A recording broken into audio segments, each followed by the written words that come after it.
What's going on, guys? I'm your host, Jason Grubbs, and this is the Do Not Diminish podcast, the show where we tell the truth, the whole truth, and nothing but the truth. So help me God. Let's talk about artificial intelligence and how it impacts Christianity. Should we be worried about some kind of Terminator-style robot apocalypse?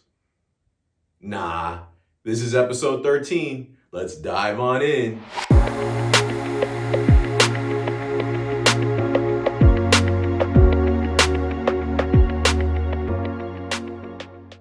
Welcome to episode 13 of the Do Not Diminish podcast.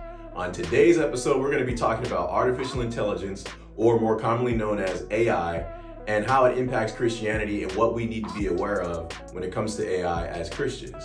So, if you don't know what AI is, it's basically the ability of a computer to perform tasks that usually a person would have to do.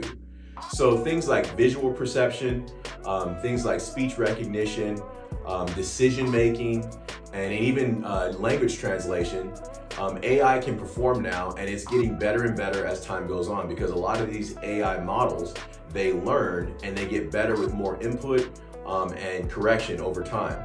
So they get better and better as things progress. Now, this is a leap in technology that's very significant. For me, I would equate it to the same significance as the internet and the spread of how we use that technology in our everyday lives, a lot of time without even thinking. I'm old enough to remember a time when you had to be very deliberate with what you were doing on the internet. You had to make sure nobody needed to use the phone because the internet used the same dial-up connection as your telephone. So you had to ask your mom, hey, can I get on the internet for 10 minutes? Before you got to make this phone call, you had to get approval. And if somebody called while you were on the internet, it would disconnect the page that you were on, and you had to wait till they were done with that conversation before you start up. And it would take sometimes 10 minutes for a single website to load. So it's gonna be a leap like that. If you're old enough, think back to what our lives were like before the internet and how much different they are now. It's gonna be that same leap when it comes to artificial intelligence and AI technologies as they proliferate and they spread more and more into our everyday lives. Things are going to be a lot different a couple years down the road than they are now because there's a lot of applications for AI and a lot of uses for it, and there's potential for big business and for people to make money. So whenever that exists, then things are definitely going to get moving and start changing. But should we be afraid of AI, or should we have any fear of it? I would say no, of course. We know we've got God on our side, or we're on his side, as I said in the last devotional, or in the last podcast episode, sorry. So no, we don't have anything to fear, but we do need to be aware of what it is and how it impacts us. So in essence, AI is a tool. And just like any other tool, it can be used in a good way, or it can be used in a bad way. It all depends on the user or the entity that's behind using it on how it gets applied. And so just like with, let's say, a hammer, I can use a hammer to build something and create something cool, or I can take a hammer and go slug somebody in the face with it, which is not cool. So you can do either or, and AI is no different. So in and of itself, it's not bad or good. It's just a technology that we can use. And so today we're going to talk about a few potential good use cases for it and a few potential bad use cases for it and how it relates to us as Christians. But before we get started, I want to make sure our podcast today has a foundation in Scripture. Every podcast that we talk about is always going to be based on Scripture because that's the way we get our wisdom and what we get our knowledge from. So today it's going to be from Daniel chapter 12, verse 4, and also from Genesis chapter 11, verse 6. And we'll get started with Genesis first. And it says, "And the Lord said, indeed, the people are one, and they all have one language, and this is what they begin to do. Now nothing that they propose to do will be withheld from them." And in Daniel chapter 12, verse 4, it says, "But you, Daniel, keep this prophecy a secret. Seal up the book until the time of the end, when many will rush here and there, and knowledge will increase." So the way that these two scriptures relate to our pod today is in Genesis chapter 11, verse 6, this is about telling the events of the Tower of Babel and how at that time all the people of the earth spoke only one language. So they were very unified whenever they put their minds together to do something. And they built this tower as part of the pinnacle of human pride and them reaching out to the stars, basically trying to do things without God. And so, as we all know, God made the decision to separate their languages so that they would have no choice but to spread out across the earth like he had instructed them to do in the first place. And it also would disrupt their ability to communicate very well with each other. So they weren't able to be as unified. Yes, they still accomplished a lot of things and built a lot of things, but not to the scale that they were before. It's just my personal opinion that a lot of these mysteries of the ancient world that we see, like those big stone heads on Easter Island, the pyramids and things like that, I believe a lot of this stuff came from that time period in history. When mankind was unified and was able to accomplish a lot more. It's kind of crazy because we typically think of man from thousands of years ago as being very primitive or not intelligent, but in all honesty, a lot of them, they lived a lot longer than we do right now too, especially pre-flood. So they gained a lot more knowledge than we have. I think we would be shocked if we actually knew the technology that they had and the things that they could accomplish back then, because some of these mysteries, we still don't know how they did it, and we still couldn't accomplish it today with some of the modern machines that we have. So before I digress too far, essentially what God was saying was, hey, mankind, I created them with the ability to think and create. God gave that to us. And they're going to use it, and they can do a lot with this. Right now, they're not doing something good with it, they're doing something negative, but they can do a lot. So I need to break that up because they're not doing right with what I've given them. And so with AI, it is a very, very brilliant technology that has a lot of different applications and a lot of different things that we can do. And so we have to be careful not to use it in an incorrect way, like they were basically doing with the Tower of Babel. And so we got to make sure that we don't step out of line with it. We cannot step out of line. Everything we do has to be for the glory of God and no other purpose. Otherwise, it's going to be something that God will shut down when we start to get to the point where we get destructive with it, just like he had to do with the Tower of Babel. But it shows you how advanced they were getting, and AI is another piece of evidence to show how advanced mankind is getting right now. Now in Daniel chapter 12, verse 4, God was telling Daniel, okay, seal up everything in this prophecy, because this is for the people at the time of the end to understand when they're going to be going to and fro, which we all know everybody travels easily. You can be in California one day and you can be in Texas within 2-3 hours just by flying on an airplane. Stuff like that wasn't possible back then at the time of that prophecy, but God knew what was coming down the line. And he also said when knowledge would increase. So again, God knew that our knowledge would start to increase again as we come back together and more things are common. Things like the internet I talked about, we can communicate with people in other countries in one common language. Everybody typically uses English. And so now we're starting to get to the point where we can actually start to build up a lot of things that weren't possible before because we had no way to communicate, no way to kind of crowdsource these things. Well, now it's here. So I want to give you guys some good examples of uses of AI and some bad examples of uses of AI. And I'm going to start with the bad because I like to end on a high note. So I'll start with the bad examples and then we'll switch over and talk about the good examples. All right, so bad uses of AI.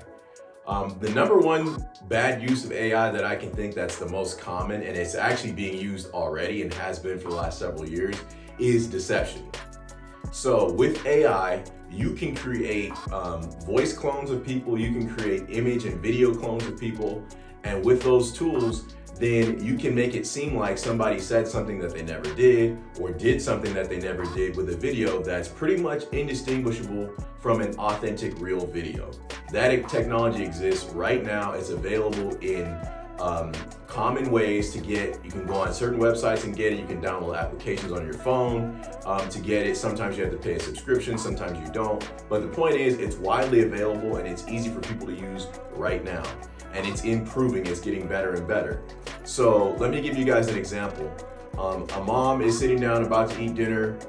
Her teenager's not home. She gets a phone call. It sounds like her daughter saying, "Hey mom, I just got arrested. They're taking me to jail. Can you send this bail money over here?" Sounds exactly like her daughter. She can hear the fear in her voice. She starts to panic. She goes to send money and turns out it's a scam. All they did was they called their daughter's phone, they got a sample of her voice from the phone, or they went on her daughter's Instagram or TikTok page, got a sample of her voice, had enough samples to fill up whatever file they need to create an audio recording of saying anything that they want. It sounds exactly like the lady's daughter, voice inflection and everything. and to the point where it's indistinguishable for her to be able to tell if that's her daughter or not. That kind of stuff has happened dozens of times, probably thousands of times really on a worldwide scale, and people are getting scammed out of money like that. And to me, that's probably one of the, not as bad, that's obviously a horrible thing, but there are worse ways that they're using AI to be deceptive, and that's as a predatory tool as well. So number one, it can be used for deception. Number two, it can be used as a predatory tool. As a predatory tool, what they'll do is they can take images that people have posted, on Instagram, Facebook, etc. And from those images, they can use AI to generate highly inappropriate images and videos from that. So they can fulfill whatever kind of dark predatory things that they have with that material. You kind of get the gist of where I'm going with this. That technology is in use right now as well, and is publicly available on websites. Now, obviously, that would be a horrifying thing for a person to find, is somebody took all their images and made something inappropriate like that.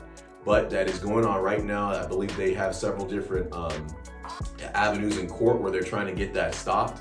And even if they get it stopped from a legal standpoint, it's still going to continue illegally as well. The technology is there, it's out there, people are already using it, it's not going away.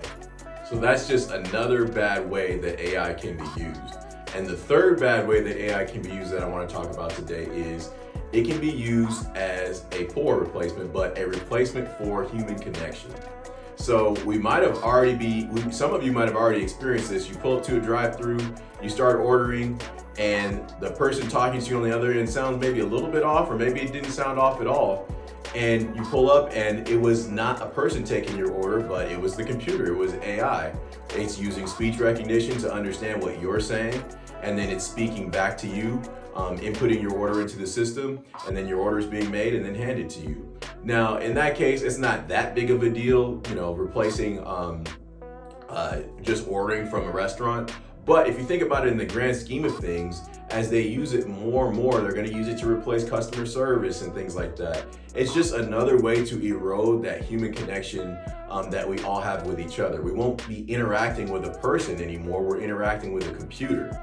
And God made us as social creatures. He made us to live not only in harmony with himself, but in harmony with our fellow humans. He made us to live in community with other people. And so that is a key component to our health, even though we don't think about it often. If we're always isolating ourselves and we don't have healthy relationships, then that does affect us in various ways.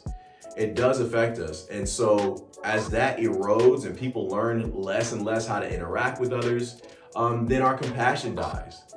Because even if you have a bad interaction with somebody or a good interaction with somebody, over time, when you've interacted with enough people, you learn to have compassion, you learn to have empathy, you learn to be able to relate to people, and that is how we grow and our character grows. But if you're only interacting with a computer all the time, with some pre-programmed robot or some AI that's interacting with us, then that kills that layer, because there is no soul, there is no learning there. We just learn how to manipulate a computer. And that's not what we should be doing as people. That's never going to grow us spiritual or anything like that. So let's talk about how these three bad influences of AI can affect us as Christians. Number one, when it comes to deception, there's a whole bunch of stuff that this could be bad with, right? I could see everything from somebody with bad intentions creating fake pastors and fake churches this way that people could watch online, and getting deceptive, fraudulent, false prophet type messages through this, because it's going to generate an image to look like something, right? It's going to look like it's a real church, look like it's a real pastor, but really it's not. And if they're very subtle with it, if they're very careful with the wording that they change with whatever they're teaching, it can deceive a lot of people. So this is why it's always important for us to know our Bibles for ourselves. Yes, there are tons of awesome pastors out there and awesome Bible teachers, and that's great. We should be following some. You should always have at least one in your life that you're learning from, that you can reach out to and ask questions to. But that never replaces you as the individual knowing God for yourself. It never does. It never replaces that. Why? Because if you know him for yourself, then nobody can fool you. Because a lot of these, I've been watching this lately. YouTube, the algorithm on there kind of feeds what I'm already looking for. So I've been getting a lot of different sermons and a lot of different podcasts from people in the Christian space, pointing out all these false prophets and pointing out the things that are wrong. And it's fantastic. But the thing that kind of scared me is a lot of the stuff that they teach is very subtle, the parts that are wrong. And it's enough to jack you up, but it's hard to detect unless you had read that story in the Bible yourself before and learned those lessons before. Then you could point out, oh no, what she said here is wrong. What he said here is wrong. But you won't know that unless you read for yourself. If you're just taking everybody's word for it, then you can easily be deceived. So I'll be the first to say, anybody listening to my podcast or watching my podcast, every scripture that I talk about, every concept that I talk about, go read it for yourself. Do not take Jason Grubb's word for it. Okay, go read it for yourself, pray on it, ask God to give you the interpretation and the wisdom, and go with what God is telling you and what you're reading. And what I'm telling you should just be kind of a reinforcement or maybe a prompt to go do that. But you need to know it for yourself, because one day I may not be here. One day they may take this channel down. Who knows, right? All kind of things can happen. So you got to know God for yourself so that you won't be deceived, because that has not changed. Even though AI is new, the enemy has been using mankind and doing his direct ways to try to deceive people since man got on the earth, right? So that tactic of deception has not changed. They just have another tool in the tool bag to do it. And the predatory tactics, this is definitely where we've got to stay prayerful, and we have to be ready to help people who become victims of this. So there will be people that we know, there will be people that are famous that are victims to this, and we can't, obviously it's a bad thing for us to participate in it. I have a whole devotional series on that as well. But even outside of that, we need to be able to be ready to minister to people who become victims of this. This is a new thing that wasn't something that could even happen 10, 15 years ago. But now that it's here, we have to be ready to minister and help people that this happens to. And hopefully it doesn't spread like wildfire and start happening to a lot of people. But it has been happening. There are already some celebrities who've fallen victim to it. And I'm sure other people that we just don't know about. So stay prayerful and be ready to help people that unfortunately their images and things like that get used for bad purposes. And the last one, the human interaction one, we just got to make sure we stay in community. This is probably the easiest one for us to avoid. No matter how much stuff gets automated, no matter how much we can, shop online for everything. I think today's world, you literally don't have to leave your house. You can get your food coming, you can get your clothes coming, anything you need off Amazon, right? You could not interact with anybody if you didn't want to. But let's go out of our way. Let's join communities. Let's make sure we're in, especially Christian communities, to help uplift people. Sometimes it's not, you're not in that community for yourself, but you're there to help someone else. So think about other people, have those relationships, build up good relationships with your family and friends and loved ones. And let's make sure we're leading people to grow closer to Christ. Okay, that's probably the easiest one to defeat of the three tactics, to be honest. All right, but now let's shift gears a little bit and let's talk about some good uses of AI. Okay, so some good uses of AI. My personal favorite is it can be used to create art and cool visualizations. You know what? Check out this video from a dope Christian AI account on Instagram.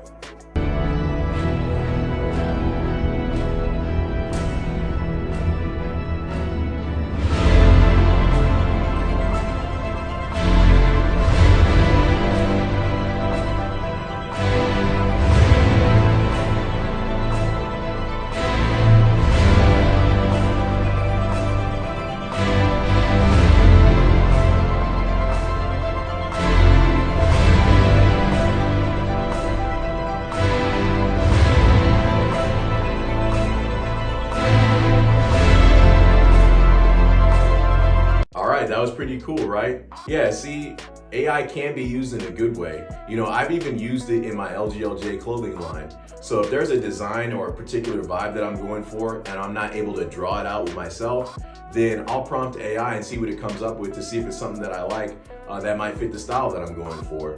So if you look at the LGLJ clothing line, if you look at our Samson and our Deborah hero tees, I generated both those images with AI.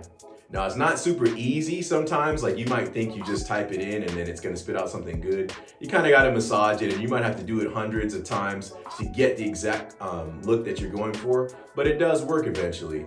And so that was a good use for me. It was a way I was able to express myself artistically and visually without having the actual skills to do it when it comes to a drawing perspective, right? I got the design mind, but maybe not the artistic hands. And another good use of it is it can be used as a study tool when it comes to the Bible. And I say as a tool, not to be depended on. But in the same way that you might try to think of a Bible verse, but you can't quite remember what scripture it came from, or you can't remember what chapter in the book, and you can remember a little bit of the phrase or a little bit of the verse, you can Google it real quick. And then you'll get the full, oh, okay, this came from Joel 2:24. I do that often. I struggle sometimes remembering the exact verse number and the exact chapter number, but I'll know what the verse is talking about. And so I'll type in as much as I can remember from the verse, and then lo and behold, of course, Google's able to figure out, oh, he's talking about this verse here. So AI is like a souped up version of that, right? It will compile and it will look for things, and it can even summarize and things like that. Now, I personally wouldn't use it. I wouldn't rely on it so far yet when it comes to the Bible, because they can manipulate, and AI is not going to know, unless it's been trained properly, it's not going to have the right ability to distinguish properly all the time. So, but the thing is, some of the search engines we use, it will automatically use those results first, and it'll tell you right now, hey, this is an AI result of your search. But I did see one instance, I tried it right, and it pulled up something that sounded good. It sounded like what I was going for, but I was like, I don't quite remember this verse. So I went to the verse that was listed, and it was different than what AI had. And I'm thinking, did they change something? What's going on here? But what happened was there was a website that was quoting the verse and then expounding on it, but the AI algorithm they were using put both the results together as if that was the verse, when that wasn't the verse. That was just somebody's explanation of the verse. So you got to be careful. I think it can get there, and I think it has potential to be a good tool to help search the Bible. But at this point in time, I can't recommend doing that, but I think it is a potential good use. Just be wary and never be dependent on it. You should always have that old-fashioned printed Bible that you can pull out, thumb through the pages and find stuff, one that they can't go back and change after the fact. Because even though I use a lot of digital Bible when it comes to using the Bible app, all my devotionals are on there and things like that, I'm still wary that, there could come a time when they could corrupt that if they so chose, okay? So we always got to have a printed Bible just in case. You never know, all right? And the third use is AI can help making decisions. So what they found through a lot of different studies is this human-computer partnership when it comes to decision-making is really effective, because usually people, once we have enough information, we usually can make the proper decision, and computers are very good at analyzing a lot of information and spitting out results. So that teaming effect can be used in different applications to sometimes make highly effective decisions. I'll give you an example. Let's say someone has a really bad medical issue, and they need to know if they should elect for a surgery or not. Now, the surgery has a certain percentage of success, and whatever their condition is has a certain percentage of getting better without the surgery. The machine would be able to tell that doctor and that family, hey, these are the odds based on everything going on, this is what it should be. And then that doctor and the family will have a better understanding of what decision they should make, whether they should get the surgery or not. Now, ultimately, we know that we as Christians aren't reliant on anything other than God. We shouldn't be. So this brings me to my last point of how to bring all this together, right? We should never be relying on anything other than God. AI is a great tool, yes, it can help with decision making and creating art and all this kind of stuff. But at the end of the day, we should always be focused on God, and we should always get our answers from Him. If God says go right and the AI tool spits out an answer that says go left, which direction should you go?